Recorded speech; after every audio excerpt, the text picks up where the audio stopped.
មុនบอกให้ច្បាំងថ្ងៃញឹងកុំក្រឡាំគៀកដៃប្រចំណាស់ឃើញច្បាំងតនឹងភ្នែកអូនកុំចង់ប្រកែកធ្វើដូចជាចម្លែកតែ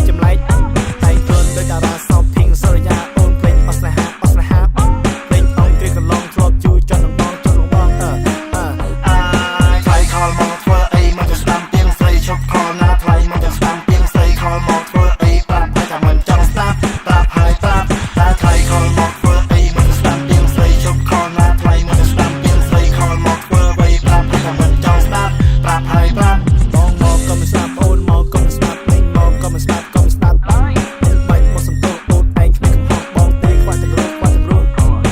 ងពីសិលាលួចលាក់ក្បត់សាវ៉ាបងពីគ្មានមេត្តាបងភ្លេចអង្គគ្រាកន្លងធ្លាប់ជួយចន់បងថ្លៃខលមកធ្វើអីមិនទៅស្ដាំទៀងស្រីឈប់ខលណាថ្លៃមិនទៅស្ដាំទៀងស្រីខលមកធ្វើអីប្រាប់តែថាមិនចង់ស្ដាប់ប្រាប់ហើយប្រាប់តែថ្លៃខលមកធ្វើអីមិនទៅស្ដាំទៀងស្រីឈប់ខលណាថ្លៃមិនទៅស្ដាំទៀងស្រីខលមកធ្វើអីប្រាប់តែថាមិនចង់ស្ដាប់ប្រាប់ហើយប្រាប់មិនសំទោសកំហុសគ្មានទីគឺបងនេះភ្លឺឲ្យសែនឆោតគឺច្បាស់នឹងភ្លឺទៅនឹងពេកចម្លៃឲ្យមិនចោតមិនបងថតក៏បងនៅភ្លឺមិនស្ដាប់ឡើយតាមតែឈប់ខលទុកពីនៅសល់គួរខតរោគេលោកគេសំខាន់មិនដូចរូបបងទេមានទ្រពនឹងគេទៅបណ្ដាច់ជើ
ប្រាប់